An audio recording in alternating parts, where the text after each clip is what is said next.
हाय। Current stock market turbulence में क्या आप भी मेरी तरह सेफ और स्टेडी इन्वेस्टमेंट ऑप्शंस ढूंढ रहे हो? वेल, ऐसे टाइम पर investing in large cap stocks can work in your favour, but the big question is, कौन से स्टॉक्स में इन्वेस्ट करें? इस स्टॉक मार्केट यूनिवर्स में से आपको करंटली जो शेयर्स बेटर स्टेबिलिटी और higher chances of positive returns दे सकते हैं, वो है ऐसे लार्ज कैप स्टॉक्स जो अपने 52 वीक लो प्राइसेस से सबसे करीब हो।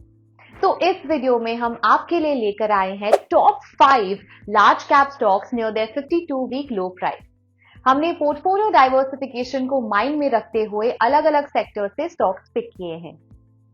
हम सबको पता है कि large cap stocks small caps और मिड कैप्स के कंपैरिजन में लेस रिस्की होते हैं।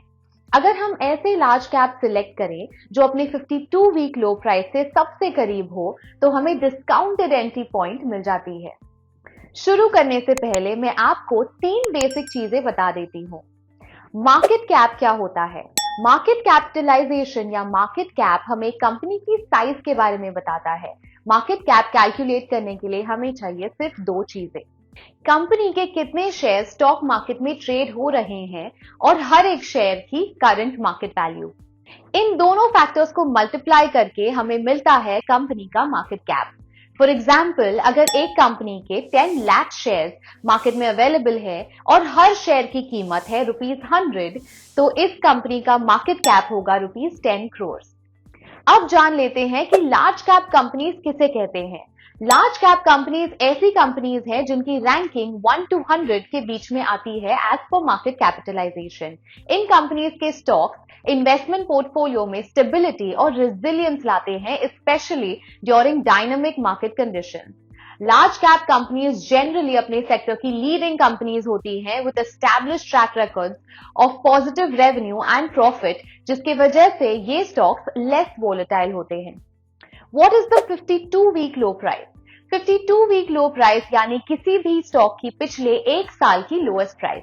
ये एक इंपॉर्टेंट मेट्रिक है क्योंकि इससे हमें पता चलता है कि करंटली किसी कंपनी का शेयर एक्सपेंसिव है या चीप है। फॉर एग्जाम्पल, अगर इन्फोसिस का स्टॉक प्राइस कुछ टाइम पहले ₹1500 था और अब इसकी प्राइस गिरकर 52 वीक लो यानी 1300 टच हुई है, तो ये स्टॉक अंडर वैल्यूड हो सकता है। अगर हम इस स्टॉक को सिर्फ प्राइस पर्सपेक्टिव से देखें तो इसे अपनी बाय लिस्ट में कंसिडर कर सकते हैं। पर इन्वेस्टर्स को हमेशा ये ध्यान में रखना चाहिए कि प्राइस के अलावा बाकी पैरामीटर्स को कंसिडरेशन में रखते हुए ही इन्वेस्टमेंट डिसीजन लेना चाहिए। पिछले वीडियो में हमने आपके साथ शेयर किए थे top 5 fast growing mid cap stocks जिनका डेट लेवल बहुत लो है। अगर आपने वो वीडियो नहीं देखा तो उसकी लिंक डिस्क्रिप्शन बॉक्स में मिल जाएगी। Do check it out. चलिए देखते हैं कौन से ऐसे टॉप 5 स्टॉक्स हैं लार्ज कैप जो अपने 52 वीक लो प्राइस से सबसे करीब हैं। शुरुआत करते हैं विद नंबर 5। बात करते हैं इंडिया की मेजर इंश्योरेंस सेक्टर प्लेयर यानी आईसीआईसीआई लोम्बार्ड जनरल इंश्योरेंस की। इस कंपनी के stock price 52 week low price से सिर्फ 2.6% अवे है। So this can be the right opportunity to consider it for your portfolio. Company का स्टॉक प्राइस करंटली अराउंड ₹1076 पर है एज ऑफ मार्च 27। इस स्टॉक की पीई रेशियो की बात करें तो ये है 41.59, which is far lower than industry PE of 48.04. It was established in 2001 as a joint venture between ICICI Bank and Fairfax Financial Holdings Limited. ये कंपनी इंडिया में जनरल इंश्योरेंस सर्विसेज प्रोवाइड करती है। कंपनी के कुछ main offerings में है general insurance जैसे कि business insurance, personal insurance and rural insurance, reinsurance, insurance claims management and investment management. Company India के जनरल इंश्योरेंस स्पेस में एक लीडिंग प्लेयर है with 8.6% market share. Its motor segment contributes 40% of its total premium. Q3 FY23 का profit before tax and profit after tax दोनों में year on year improvement हुई है। Profit after tax was ₹352 crores in Q3, which is an 11% jump year on year. Company achieved a healthy gross premium of 17% year on year. Company is likely to maintain healthy premium inflow with aggressive agency hiring. ICICI Lombard अपने distribution network को constantly strengthen कर रही है और digital capabilities को भी enhance कर रही है। लेकिन हाई कंपटीशन और कांस्टेंट रेगुलेटरी चेंजेस की वजह से कंपनी के ग्रोथ में हर्डल्स भी आ सकते हैं। लिस्ट में आगे बढ़ने से पहले चैनल को जरूर सब्सक्राइब करें। नंबर 4 पर है मारिको लिमिटेड, इंडिया की major FMCG player operating in the beauty and wellness space. Marico के स्टॉक्स अपने 52 वीक लो प्राइसेस से 1.86% अवे है और एज ऑफ मार्च 27 ये स्टॉक ₹477 पर अवेलेबल था। मारिको की पी रेशियो की बात करें तो ये है 49.61 which is lower than industry PE of 60.60। इसका मतलब कंपनी के स्टॉक्स पीयर्स के कंपैरिजन में अंडरवैल्यूड है। Q3 FY23 में company's revenue from operations grew 3% year on year to touch ₹2470 crores। Profit after tax में भी कंपनी ने 6% का year on year growth achieve किया है। इस ग्रोथ के मेजर एट्रीब्यूट है डिमांड रिकवरी आफ्टर कोविड और improved margin. In the last decade Marico का डिस्ट्रीब्यूशन नेटवर्क बहुत ही स्ट्रांग हो गया है। Company is constantly leveraging technology and establishing robust IT infrastructure for improved impact. International business contributes 23% of the group's revenues. इस segment में भी significant growth देखा जा सकता है from revenues of ₹1660 crores in 2020 to 2179 crores in 2022. Current economic slowdown and inflation can prove to be one of the major challenges in front of Marico. इससे company के sales impact हो सकते हैं, especially in the international market. Recent period में मारिको के volume growth में भी slow down देखा गया है। थर्ड पोजीशन पर बात करेंगे टाटा पावर कंपनी की, जो इंडिया के पावर सेक्टर में एक मेजर प्लेयर है। टाटा पावर स्टॉक्स अपने 52 वीक लो प्राइसेस से सिर्फ 1.45% अवे है, यानी कि काफी डिस्काउंटेड प्राइस पर अवेलेबल है। कंपनी का स्टॉक प्राइस ₹192 के करीब था as of March 27। Tata power के पीई रेशियो की बात करें तो ये है 35.36 which is higher than industry PE of 13.56। Company के नाम से ही हमें पता चलता है कि कंपनी पावर जनरेशन का काम करती है। कंपनी के मेन बिजनेस सेगमेंट्स हैं energy production, transmission and distribution.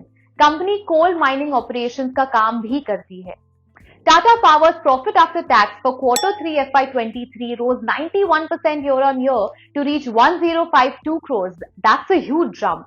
Is improved financial performance का कारण higher sales और improved margins बताया जा रहा है।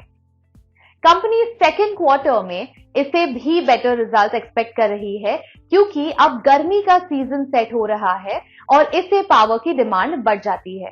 टाटा पावर का Q3 FY23 डेट लेवल भी प्रीवियस ईयर और प्रीवियस क्वार्टर से कम हुआ है। इससे पता चलता है कि कंपनी सस्टेनेबल ग्रोथ पाथ पर है। टाटा पावर के ग्रोथ प्लान्स में है focusing on renewable energy and energy storage solution.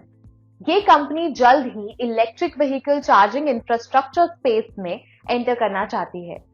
Tata Power is planning to build more than 25,000 charging points in the next 5 years with its network covering more than 450 cities. इस plan को achieve करने के लिए company ने Hyundai Motor India के साथ partnership भी की है। हमारी लिस्ट में नंबर 2 पर है रिलायंस इंडस्ट्रीज लिमिटेड। रिलायंस के स्टॉक्स अपने 52 वीक लो प्राइसेस से सिर्फ 1.07% अवे हैं और करंटली अराउंड ₹2203 के करीब है एज ऑफ मार्च 27। कंपनी का पी रेशियो 23.8 है which is closer to the industry PE of 20.4। Reliance India की जानी मानी कंपनी है जो बहुत सारे लाइन ऑफ बिजनेसेस रन करती है, जैसे कि oil and gas, retail, digital services, financial services. अपने ऑयल सेगमेंट में रिलायंस रिफाइनिंग, पेट्रोकेमिकल्स और फ्यूल रिटेलिंग जैसे बिजनेसेस चलाती है। Company exploration, development and production of oil and natural gas भी करती है। Reliance Industries Limited Q3 FY23 net profit rose 0.6% year on year to 17,806 crore. Company's revenues rose 14.8% to 2.4 lakh crores.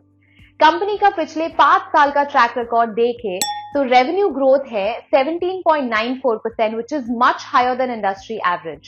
Company का market share भी 27.53% से ऊपर चढ़कर 33.7% पहुंच गया है। कंपनी अपने नेट इनकम ग्रोथ से भी लास्ट 5 ईयर से पॉजिटिव फाइनेंशियल परफॉर्मेंस दिखा रही है। रिलायंस इंडस्ट्रीज लिमिटेड के 2022 एजीएम में ये सारे की अनाउंसमेंट हुए थे about the companies future plan. Ambitious targets to achieve net zero carbon emission by 2035 by investing $10 billion in setting up a comprehensive ecosystem for new energy and new materials in India. Company new energy में अगले 3 साल तक ₹75,000 crore invest करेगी। रिलायंस के chairman Mukesh Ambani ने ये कहा कि कंपनी नेक्स्ट फ्यू इयर्स में ₹60,000 करोड़ इन्वेस्ट करेगी फॉर बिल्डिंग 4 गीगा फैक्ट्रीज। इससे advanced battery materials, fuel cells, green hydrogen and carbon fibres produce किए जाएंगे। रिलायंस न्यू मटेरियल्स कंपनी का एक नया यूनिट होगा जिसमें ₹15,000 करोड़ का इन्वेस्टमेंट किया जाएगा to focus on developing high performance materials for various industries. Reliance new ventures भी कंपनी का एक नया विंग होगा which will focus on incubating and investing in new businesses. Number 1 पे है विप्रो। विप्रो इंडिया की जायंट और well known information technology, consulting and business process services company है। इस आईटी कंपनी के स्टॉक्स अपने 52 वीक लो प्राइसेस से क्लोजेस्ट है और करंटली अराउंड ₹361 के आसपास है एज ऑफ मार्च 27। कंपनी का पीई रेशियो है 16.20 जो कि इंडस्ट्री पीई ऑफ 26.24 से काफी कम है। पी रेशियो को कैलकुलेट करने के लिए हमने स्टॉक के करंट मार्केट प्राइस को कंपनी के ईपीएस यानी अर्निंग्स पर शेयर से डिवाइड किया। When you buy a stock with a low PE ratio, it means that you're paying less for each rupee of earnings the company makes. It's like buying a stock that's on sale. अब बात करते हैं विप्रो के businesses और financial performance के बारे में। Wipro's IT and IT-enabled services include digital strategy, advisory, customer-centric design, technology consulting, IT consulting, analytics services, business process services, and research and development services. Wipro का एक कंज्यूमर केयर और लाइटिंग सेगमेंट बिजनेस भी है जो FMCG products जैसे कि soaps, toiletries, personal care products, home appliances वगैरह बनाकर बेचता है। Company has close to 250,000 employees across 66 countries. Company के फाइनेंशियल परफॉर्मेंस की बात करें तो Q3 FY23 में कंपनी के आईटी सर्विसेज रेवेन्यूज और ऑपरेटिंग इनकम दोनों में क्वार्टर ऑन क्वार्टर और ईयर ऑन ईयर ग्रोथ देखा जा सकता है। विप्रो ने इस Q3 में 11 लार्ज डील्स क्लोज की, resulting in a total contract value of over $1 billion. Year on year basis पर कंपनी का टीसीवी 69% ग्रो हुआ। विप्रो का रेवेन्यू ग्रोथ लास्ट 5 इयर्स में इंडस्ट्री एवरेज से कम रहा है। Same goes for Wipro's net income. Wipro's market share has also declined in the last 5 years from 14.85% to 13.15%. However, considering कि India का IT और BPO export sector last 15 years से substantially grow कर रहा है, Indian IT giants काफी well placed और strong हैं। इनके client relationships भी बहुत well established है। That's why the current global recession is not having a substantial impact on major IT companies like Wipro. Company के थोड़े ही प्रमोटर होल्डिंग्स को प्लेज किया गया है, यानी कि कंपनी करंटली सेफ है। विप्रो ने अपने बिजनेसेस को ग्रो करने के लिए एक नया मॉडल अडॉप्ट किया है, जिसमें कंपनी ने अपने बिजनेसेस को 4 ग्रुप्स में डिवाइड कर दिया है: making things, technology, health and media. Company has also created 2 other groups focusing on digital operations and digital product engineering.